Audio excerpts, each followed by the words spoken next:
And I didn't say that from like a philosophical, it was like what's the point? And I remember being on the beach in North Orange County, where I'm from, and I wasn't on the beach. I was on the grass that's outside of the beach because sand is Mhm. icky. God spoke to me, and the way that I call it is it's like a spiritual download. It's like an epiphany. It's like a thought that's not of your own human creation. It's like, and not like a voice in your head. It's just Mhm. it. And God said to me, "I'm the point, Gina." And I was like, "Whoa." So he had to let me, stumble as the sheep, away from the pasture, from the shepherd and the flock. I had to, stumble off of the hillside and get badly hurt in order to be willing to be picked up by him. Welcome to Medicine, Motherhood, and Missions, the podcast where real life meets big dreams. I'm Johanna, your host, and every episode will dive into inspiring stories from PAs, doctors, and professionals who are also dreamers and mission-driven changemakers. From the hospital halls to the hearts of our homes, and even into communities across the world, we'll laugh, learn, and uncover the challenges, triumphs, and everything in between as we see life through each other's perspectives. Looking for more joy and balance in your career? Don't miss our free guide, How to Be a Fulfilled Clinician, your quick boost of encouragement with tips to help you thrive while juggling all your hats you wear. And if you've got little dreamers at home, check out Little Evie's Big Dreams on Amazon. These stories are meant to spark imagination, courage, and kindness, perfect for bedtime or anytime. Follow along as Evie, a little Sri Lankan girl, brings joy and creativity to her community while daring to dream big. This podcast is also brought to you with love by the Ephraim Foundation International, because empowering children and families in rural Sri Lanka isn't just charity, it's continuing a legacy of hope and creating futures full of possibility. So grab your cup of coffee or tea, settle in, and get ready for uplifting conversations that will leave you inspired and equipped to make a greater impact. Let's jump in. Welcome back to Medicine, Motherhood, and Missions, the podcast where we have authentic conversations that inspire you to live with purpose in your career, your calling, your family, and your faith. Today's guest is Gina Romero, an award-winning author, speaker, podcaster, homemaking expert, and ministry leader. She's a powerhouse entrepreneur, actually. Gina holds a Master of Arts degree. She is an author of Welcome Home, a guide to homemaking from the heart, with additional books, including the Welcome Home Kitchen Cookbook, expanding her mission of equipping women to cultivate Christ-centered homes. Her writing has been featured in Guidepost, Leading Hearts, and Unison Parenting. And she also hosts the weekly Welcome Home Gina podcast, where she encourages women to embrace the beauty, purpose, and peace of Christ-centered homemaking in everyday life. Before stepping into ministry and entrepreneurship, Gina built a successful career in corporate America, working in organizational leadership. That experience gave her valuable insight into leadership, productivity, and building healthy systems. Lessons she now applies to helping women lead not only businesses, but also thriving homes. In today's conversation, we're exploring what it means to embrace timeless, biblical womanhood in a modern world. We'll discuss the Proverbs 31 women, finding your identity in Christ as a wife and mother, inviting God into ordinary moments of everyday life, and why serving your family as an act of worship can become one of the greatest ministries God has entrusted to you. We'll also talk about Gina's transition from corporate leadership to entrepreneurship, the time management and organizational principles every woman can apply, whether she's building a business or raising a family, and one of the most difficult chapters of her life, walking through a NICU journey with her premature newborn. Through that season, Gina discovered God's faithfulness in profound ways and gained a deeper understanding of surrender, perseverance, and hope. Whether you're balancing a career, building a business, raising children, or simply longing to create a home filled with peace and purpose, I know you'll leave this conversation encouraged. Please join me in welcoming Gina Romero. Thank you so much, Gina, for being here today. Pleasure. Thank you so much for having me. Yeah, it's such a wonderful thing to be able to, have this podcast and meet so many different women in so many different walks of life. And but, we met at a Publishing in Color conference, a writing conference that was virtual. Yeah. And what a beautiful connection. I'm so glad that we got to meet. And Yeah. here we are today. I was on your podcast. Now you're on my podcast. Yeah, I love it. I love it. There's so much synergy, and being a working mom is the next level. So we'll take all the help and partnership and support resources, connections we can get. Exactly. Yeah. And even me going to the Publishing in Color conference was such a just spur of the moment decision that I had no idea it was a thing until like a week before the conference. Someone just told me about it and I was like, should I go for it? How do I attend it with my work schedule? But I just kind of made it work and I'm so glad I did because I've been able to meet a lot of amazing people through that. That's great. I'm so glad. Yeah. And it was awesome that it was virtual too, because then you Yes. don't have to. Conferences are so expensive. I'm going to one at the time of this recording later on in the month of July, and it is expensive to get there. The only reasons why I'm going actually is because my book is up for its third award, which is amazing and totally a God thing. Awesome. And I'm speaking. If I wasn't, then I wouldn't be going because it's very expensive to get there. Yeah, yeah. And just the time constraints, but sometimes taking those steps of faith and just, taking a step and going for that conference was seriously worth it in the end, just to, meet different people and just, get my mind out of just the work life rut and just something new and different. Yeah, And absolutely. But before becoming an entrepreneur, you worked in corporate America and organizational leadership.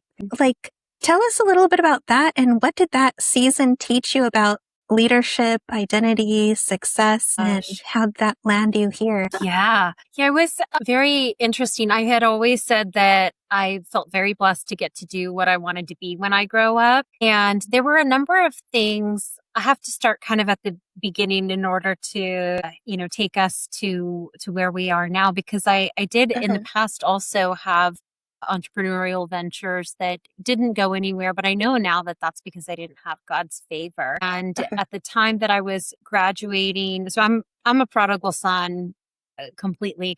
I had stepped away from my faith in God for 11 years of my younger life, from ages 14 to 25. And I did soul searching to figure out what I wanted to be when I grew up. But at the time that I did that, I never invited God into that process and said, hey, what do you have for me? I knew things like Jeremiah 29:11, that for I know the plans I have for you. And I knew Ephesians 2:10, the good works that I've prepared in advance for you to do. But I never invited God into my career, because my career is something that I took charge of when I was much younger. I was always industrious and productive, and I have a very low threshold for boredom. Yeah. I started working with like babysitting gigs at a young age, but this was back in the 90s, where the family had like one big Macintosh computer. And I asked my mom to type a babysitting flyer for me. And I thought, oh, well, if I get CPR certified, I'll probably get, that's more credibility. I'll get more. And like, these were little thoughts I had as like a youngster. Yeah. I'll get more gigs. And so then I put up the flyer on the church bulletin board outside the kids' classrooms and did that, and then entered the work world at 15 and a half with a worker's permit, because my parents divorced and my dad abdicated from his role of husband, father, provider, all of those things, whereas my mom had been a stay-at-home mom while she was raising us. And so I fell away from my faith for a number of different reasons and things that were going on at the time. And I just had always said, okay, I'm going to take it from here. If it's to be, it's up to me. And it was tough. It was really tough being raised by a single mom that had to figure it out and and then was like kicked to the curb, And so it's just been the past season of my life, and leaving corporate America, not even by my own choice, but as I was being laid off, the Spirit of God spoke to me and said, God is doing this. That's what it said.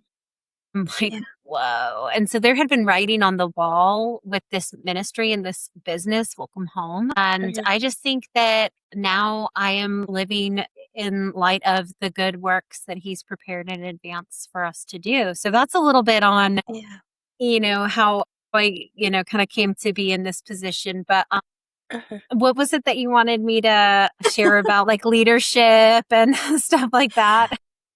Yeah, I mean, like, because how did you end up in corporate America after you were always entrepreneurial, it seems. You Mhm. always had a creative mind to think Yeah. of new ideas, Yeah.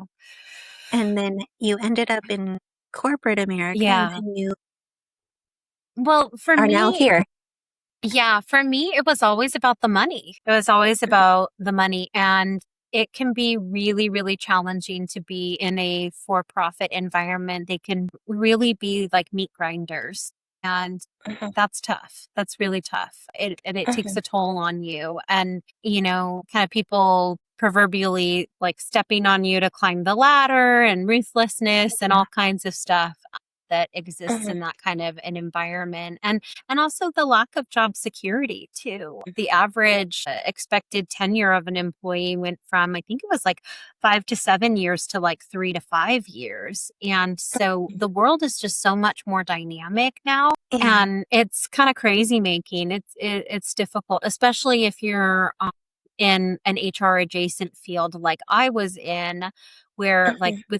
with brass tacks HR, like overseeing payroll, like people have to get paid. So like those people Mhm. aren't the first to be let go in a layoff, but there are plenty of job categories across a for-profit enterprise that are, okay, well, this is a nice to have. So, Yeah. yeah, be talent development, training, organizational development, organizational Mhm. effectiveness, things like that. That's one of those ones that they look at and say, okay, well, maybe we can, move some money around. And then, what's also challenging about those environments is that the companies are not held accountable to their employees. They're held accountable to their shareholders. And so, Mhm. one of the things that made me go into into my profession, my vocation was Mhm. being I was interning at publicly traded fashion company in downtown Los Angeles. And I was probably 20 years old. And I had come from the retail level of the organization after I graduated with an AA degree from the local community college, and then did the bachelor's degree in Los Angeles, and then did the interning because I always wanted to go corporate. Mhm. And I saw people with 10, 15, 20 years of tenure lose their jobs, and people, in their 40s and 50s with kids and houses that had Mhm. given their dedication and their loyalty to the company. And why? It was because the edict was that as profits were down, before the reports came out, every department had to cut one person. Mhm. Like, that's so gross, you know? Yeah.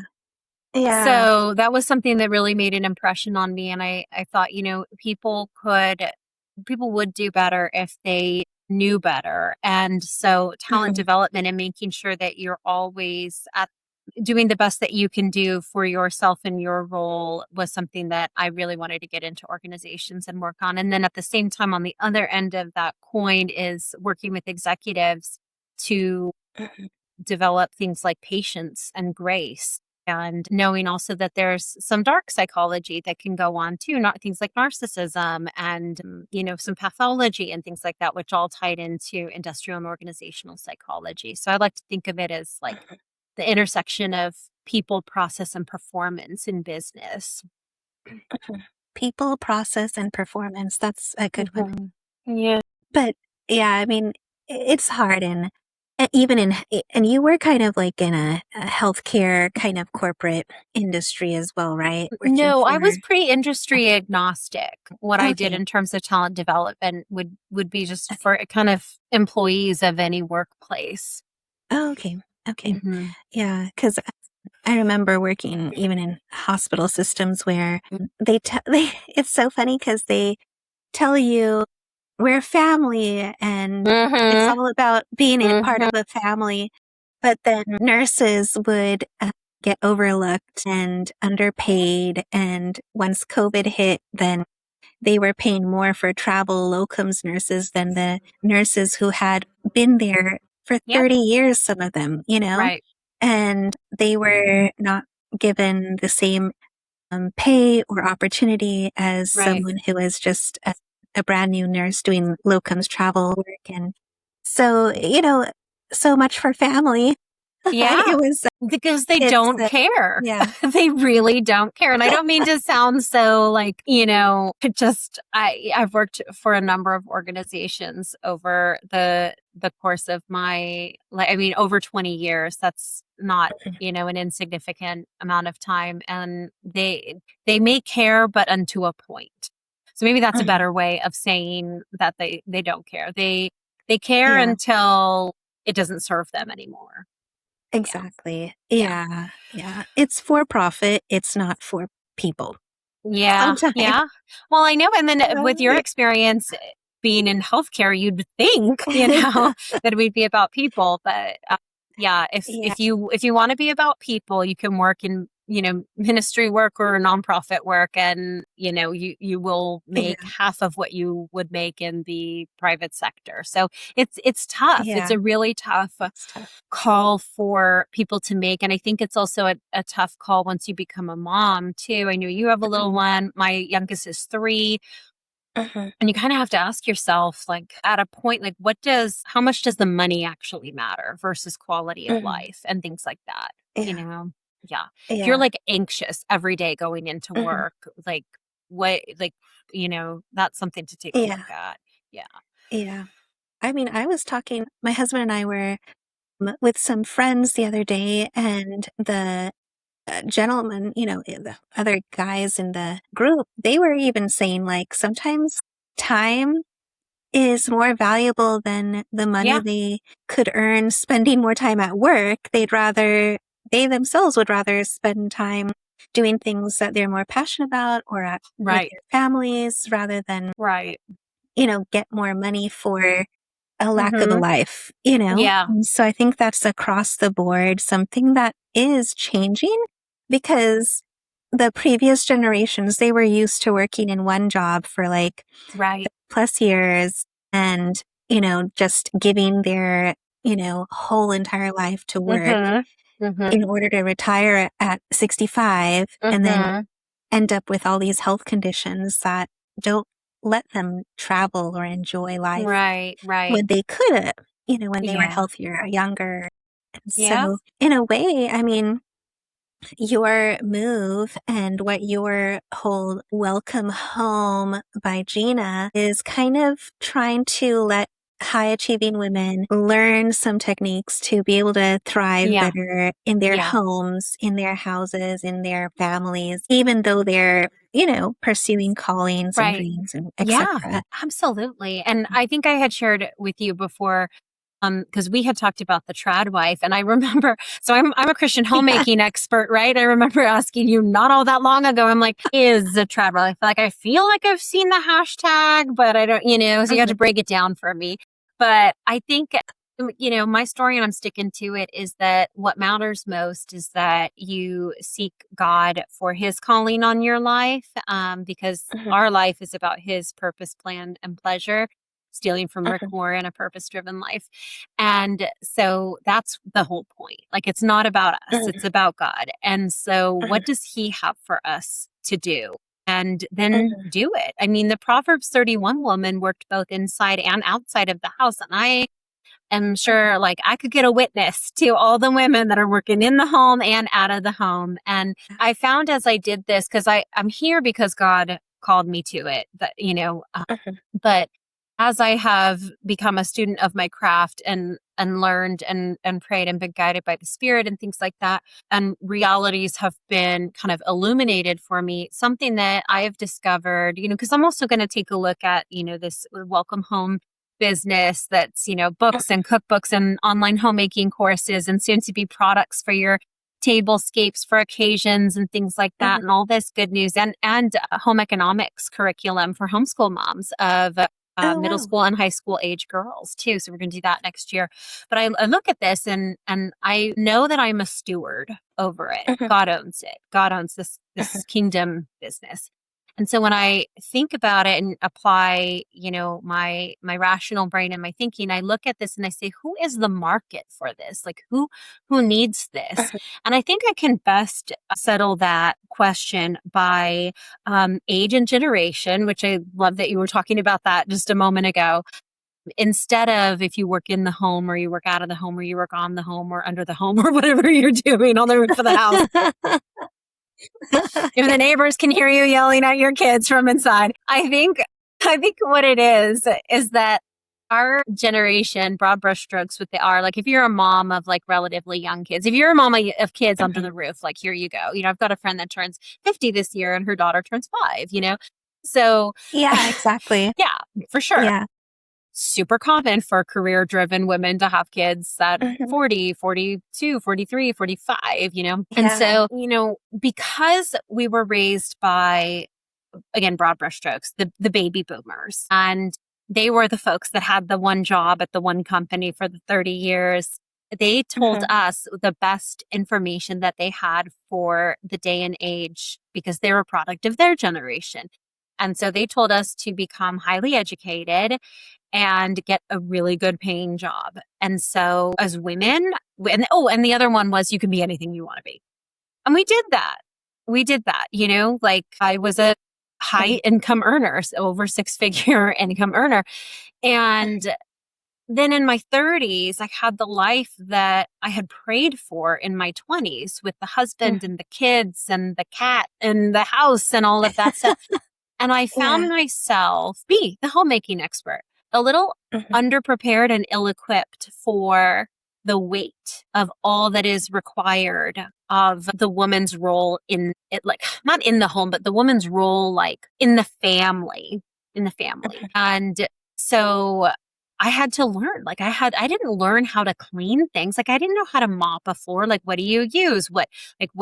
Are we distilled water? What is that? Like, what is going on? Because I was raised by a single mom that went out and worked her butt off. And I went out and worked my butt off, to make ends meet and things like that. Yeah. So I was really good at making a paycheck, but I wasn't so good at making, like dinner or handling like these epic messes that only babies and toddlers can make. Like you guys know what I'm talking about. It is like, it's crazy. You look at some stuff that's happened and then like the dog runs through it and you're like overwhelmed. You're like, I don't think my central nervous system can handle this. Like, I don't even know where to begin, Yeah. So that's what I try to help women with. And, I try to work as unto the Lord. And, with all of the things that I talk about, I think that there are phases and levels, and maybe that's the corporate trainer in me, because you don't have to come out of the gates or begin a project and be perfect at it or be like Martha Stewart or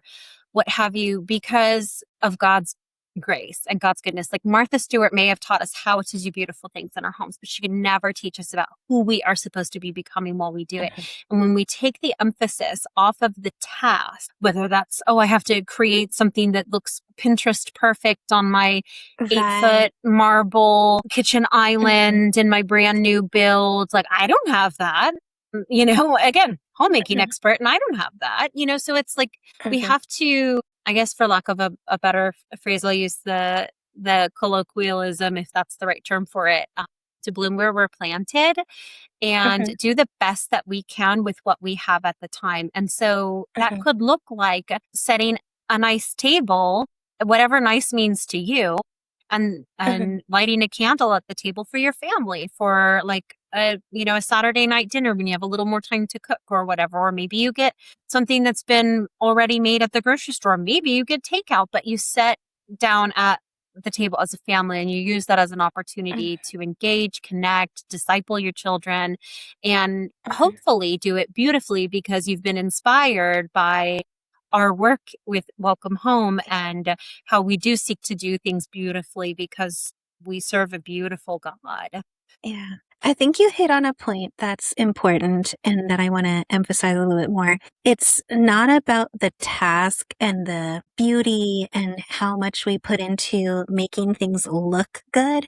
It's about the connection and the connections we make with the people around us when we're setting the table for all to be, right? Yeah. We're creating spaces, whether that be in our work, in our community work, in our families, we're creating spaces, and it doesn't have to be some fancy space is what you're saying. It Mm-hmm. just has to be a space that we can create that is simple, inviting, and unique to what each Yeah. woman has, Yes. that can create those connections that Yeah. we can help grow with our children, our husbands, Yeah.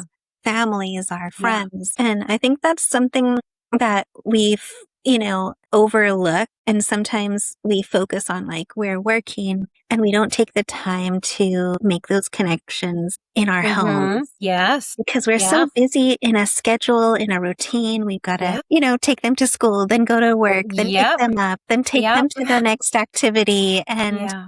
pick up dinner on the way home. Yeah. But at least, as you said, at least once a week, how can we learn to Right. create a space and an Mm-hmm. opportunity for a deeper connection with our families and our Yeah. friends, right? Yeah, And absolutely. so, And that's biblical too.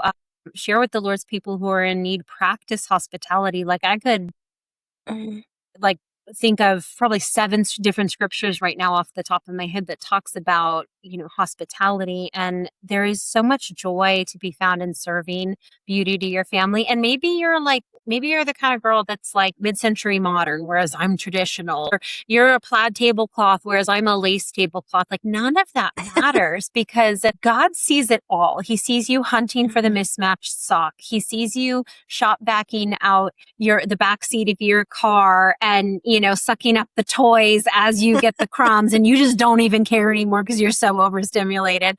He sees all of those things, and I think that a big paradigm shift that believers can do, that Christian women can do, is to do it as unto the Lord. Because if you do it for people, it's going to fall flat every time. You're going to resent your kids. You're going to resent your husband because they're going to do things that add to your burden when you're already completely stressed out. They're going to drive you nuts when that's the last thing that you need, especially for working women. You have, let me rephrase that, especially for women that report to like a manager, a leader, because you have somebody that's putting deadlines and to-dos, and that you have this whole relationship, and it's like, whoa, I've got to like handle this. And then where do husbands and kids come in? It's like when they add to your stress, you're like, no. So you can really like struggle with things like patience. But when you do it for God, and it just changes everything. And it's just it's kind of like when you count your blessings, you realize that you're so much more happy and joyful because you've taken the time to do an audit, perform an inventory of, all that you have. And so it's just, and it's free. It's free to do. yeah. And I think, there's this term that's now building called the mental load. And I think it's something that people are bringing more awareness to because as women, whether at home or in the work or whatever, sometimes the women, they're the ones who are, in charge of a laundry list of everything, the scheduling, planning the trips, where sometimes some of them are in charge of the finances, Paying the plus bills. everything else. Yeah. And they know all the passwords to everything, or they know all the places the kids have to go to for the rest of the week, or they also are, just, all the little things, and it is the little things that add up, just even like, where's the keys, or where can you please where do we put find this? the things in the pantry, where is like we know it sometimes, but husbands can know it too. Some are better than others at different tasks. Everyone is different and better at different things, right? Because some women would rather have their husband take care of the finances. Some would rather be part of it. Some would rather be in charge of it. And so, everyone is better at different things, but that mental I'm load a do-it-aller. overall. Yeah. It's like, even if we don't want to do it all, sometimes it's put on us. Yep.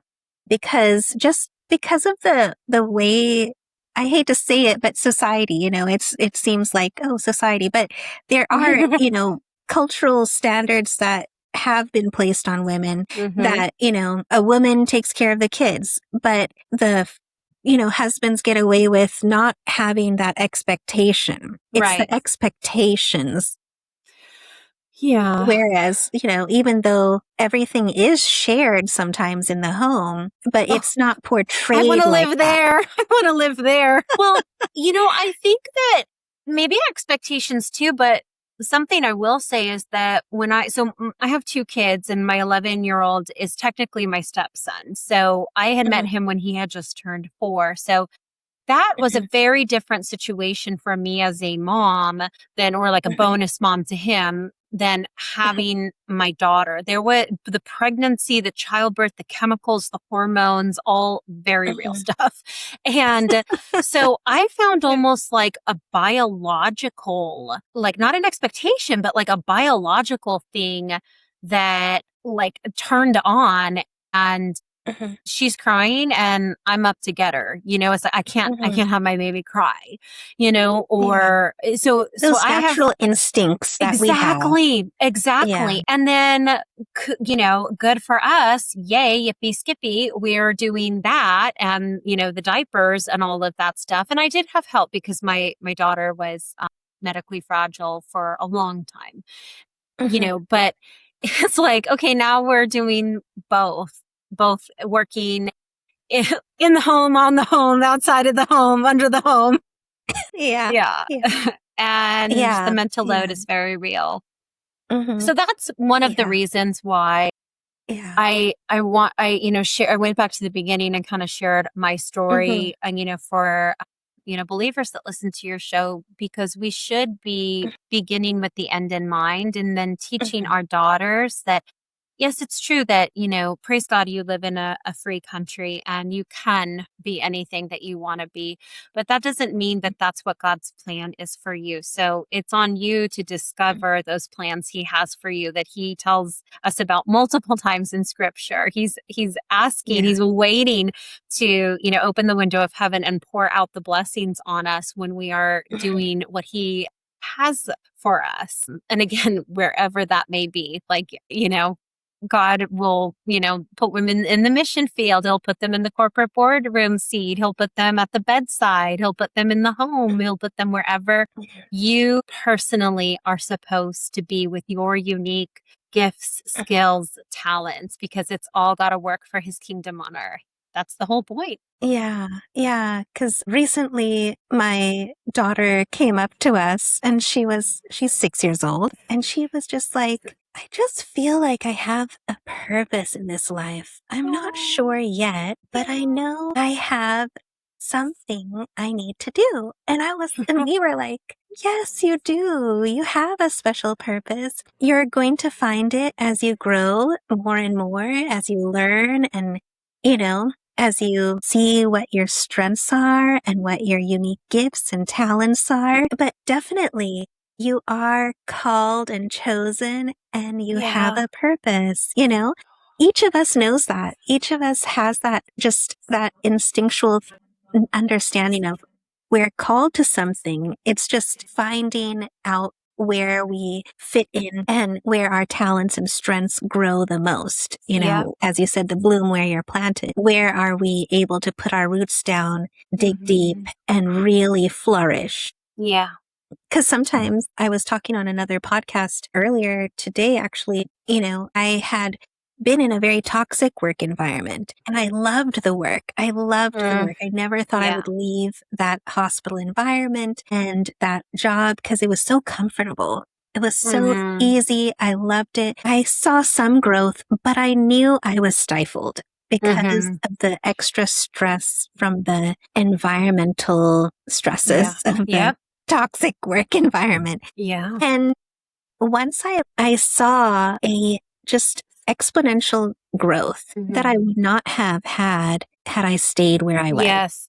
And so I think that goes into, we had to pray about it. We had to be like, I had to pray, God, please open another door. Show me where you want me to be and what you want me to do. And God in his mercy opened a door miraculously and allowed me to step into a different position and opened up new ways and avenues. And so it's, as people of faith in our Christian belief, we know God has doors to open that no man can shut. He calls us and he gives us opportunities where we can really bloom, where we're planted, and where we can flourish and dig our roots deep in.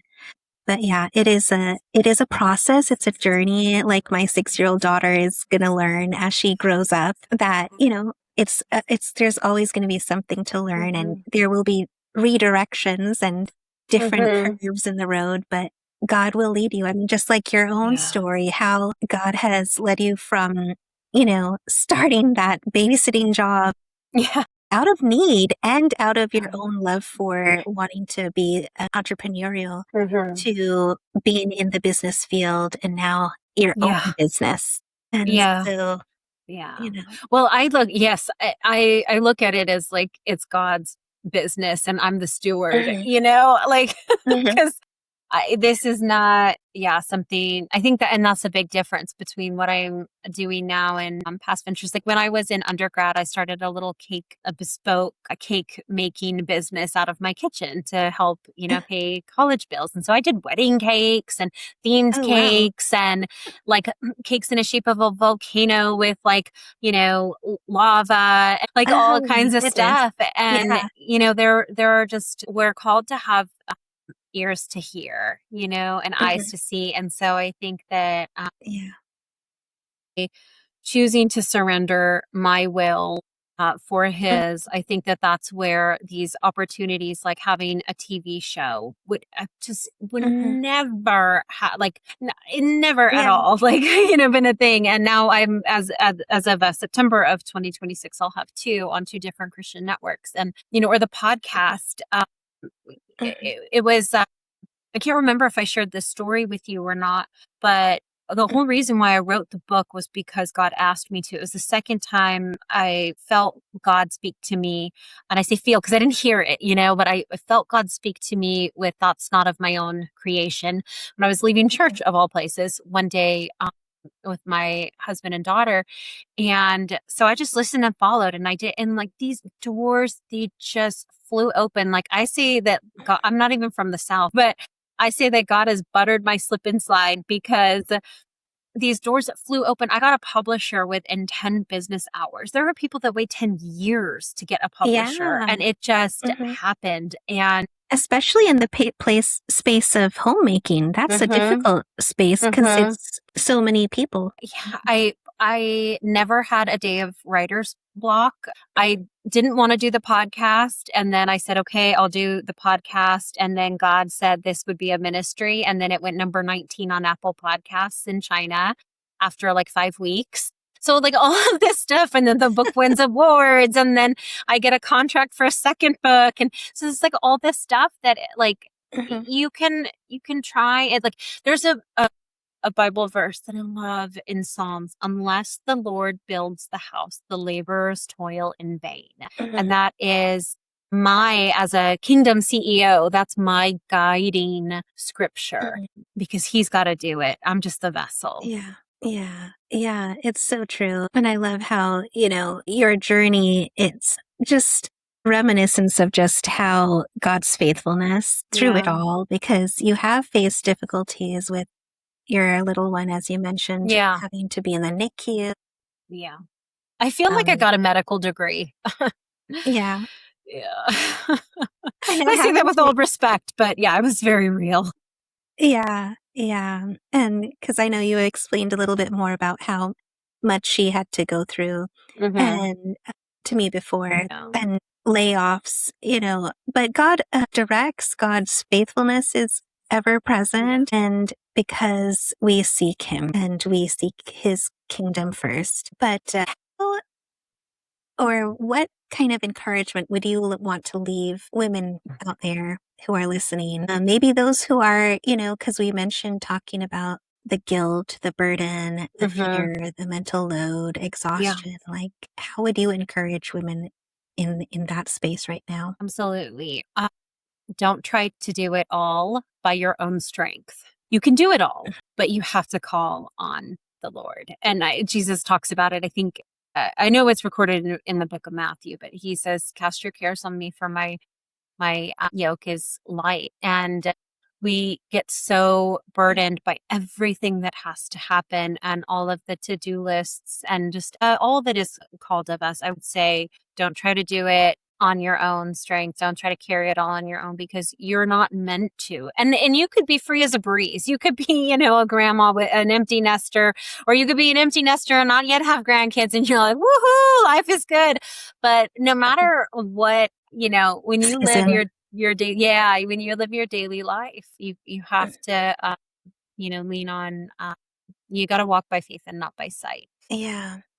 And how do you separate your worth from your productivity? Oh, yeah. So that productivity can become an idol for me. I know this of myself. So that's a big thing. I have clung to the Lord and sought the Lord and spent time with the Lord to develop my identity in Christ, so that I not only know who I am, but I know whose I am. And so it's a false god, and it'll make you feel good in the moment. And that's how idols work. Like, I always thought of, like, I don't know if you remember the Charlton Heston movie, The 10 Commandments, that came out in the 60s or something. Yeah. I would watch that movie as a kid. All watched it.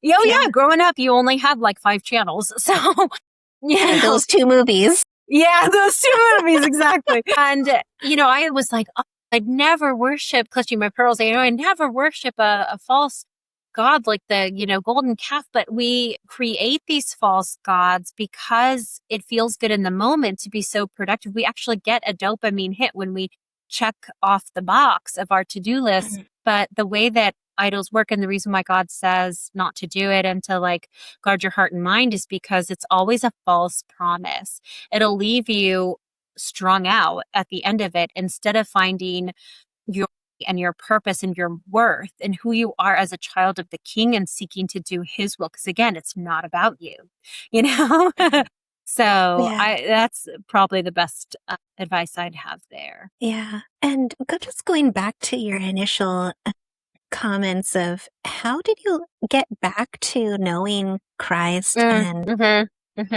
because, you were from a young age working, and then kind of lost your father. And how did you get back to, being so faithful in Christ now? So when I said I'm like the prodigal son from that parable, it's true, but only in the sense that God came to me. God came to find me. And so there's a scripture and a song that he leaves the 99 sheep to go after one. Because we have to understand the original audience and context in which the Bible was written. It was the ancient world. It was Israel. It was agrarian, Israel and the surrounding areas, and so many people were shepherds and shepherdesses as a profession. And so, you have to look at what their role was, and one of the things was to protect the sheep. And so if one went trotting off down, a dangerous path or a ledge on a hillside, the shepherd had to go after and get that one. And so that's what God did with me. It was through a health crisis that he called me back to him. And I remember at the time I was 25 years old. I wasn't working. It was just a short period of time, but I had been working, then did something entrepreneurial. Then that kind of went to a slow because I herniated a disc out of my spinal column. So L5S1, lost the ability to walk, had a surgery for it after a long time of just pain and anguish and things like that. And I remember, I didn't have a significant other, I didn't know what I was doing, dating wise. And I just was at the lowest low. And I remember just thinking what, it was hopeless. I felt hopeless.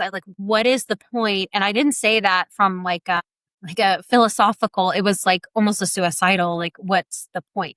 And I remember being on the beach in North Orange County, where I'm from, and I wasn't on the beach. I was on the grass that's outside of the beach because sand is icky. God spoke to me, and the way that I call it is, it's like a spiritual download. It's like it's like an epiphany. It's like a thought that's not of your own human creation. It's like, and not like a voice in your head. It's just it, and God said to me, I'm the point, Gina. And I was like, whoa. So he had to let me, stumble as the sheep, away from the pasture, from the shepherd and the flock. I had to, stumble off of the hillside and get badly hurt in order to be willing to be picked up by him. But because I had been saved, this is my, my story, my testimony, pardon me, because I had been saved and confirmed it, in self-elected baptism as a young child, like maybe 11 or 12 years old. I was his. My name was written in the book of life. I was God's child. I had signed over my soul to my King and Creator and accepted Christ as my Savior, as the only way to him. And so he loved me so much that he went after me, and spoke to me, and that changed it all for me. Yeah. It's interesting because sometimes in our deepest pain and difficulties, we can choose either to run to God or run away from God. Yeah. And sometimes, like you had that prior understanding of faith as a child, which drew you back to him. Yeah. I've done both. I've run from God and run to God. Yeah. In times of desperation. Yeah. Yeah. And it's something that's human nature to either one or the other, but hopefully we can keep running back to him and to know that he does care for us and has a plan and purpose for our lives and good things and a good future as well. Yeah, he promises it. Yeah. And so thank you so much, Gina. Do you have any last words of encouragement or information or anything that you wanted to share? No, just I would say, you matter and you are enough and you are, just we're all in the same boat. And so take things one day at a time. And God loves you. And so if anyone wants to follow along on Instagram, I'm Welcome Home by Gina, and Facebook as well. And then welcomehomebygina.com. That's awesome. And I'll have all the links in the show notes. And you can find Gina on so many platforms because she has all of them. And now TV too. So you can see her too. But thank you so much, Gina, again. Thank you all for listening. I hope this conversation reminded you that our greatest ministry is often found in the ordinary moment. Whether you're caring for patients, leading a team, building a business, raising children, or simply trying to be faithful in the season God has you in, your work matters. Your home matters. Your calling matters. And when we invite God into everyday moments, he transforms the ordinary into something eternal. A heartfelt thank you to Gina Romero for sharing her wisdom, vulnerability, and encouragement with us today. If this episode encouraged you, would you take a moment to subscribe, leave a review, and share it with a friend who could use this reminder? It helps us more when women discover these conversations and become part of our growing community. And if you're looking for more encouragement, practical resources to help you thrive in medicine, motherhood, and your God-given missions, be sure to visit Medicine Motherhood Missions Community. Until next time, remember, your work has purpose, your family has purpose, your life has purpose. Keep leading with excellence, loving with compassion, and wherever God has called you, continue to spark hope. Thank you so much, guys. Thank you for joining us in this episode of Medicine, Motherhood, and Missions.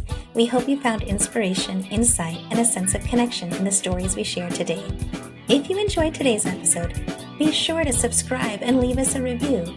Your feedback helps us reach more listeners like you. Follow us on Instagram for updates, free downloads, and join a community of like-minded individuals passionate about making a difference through medicine, motherhood, and mission work.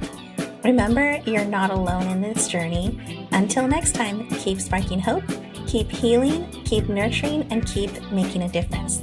This is Johanna signing off from Medicine, Motherhood, and Missions. The medical opinions expressed on this podcast are for informational purposes only and should not be considered as medical advice. Always consult a licensed healthcare provider for personal medical concerns or questions.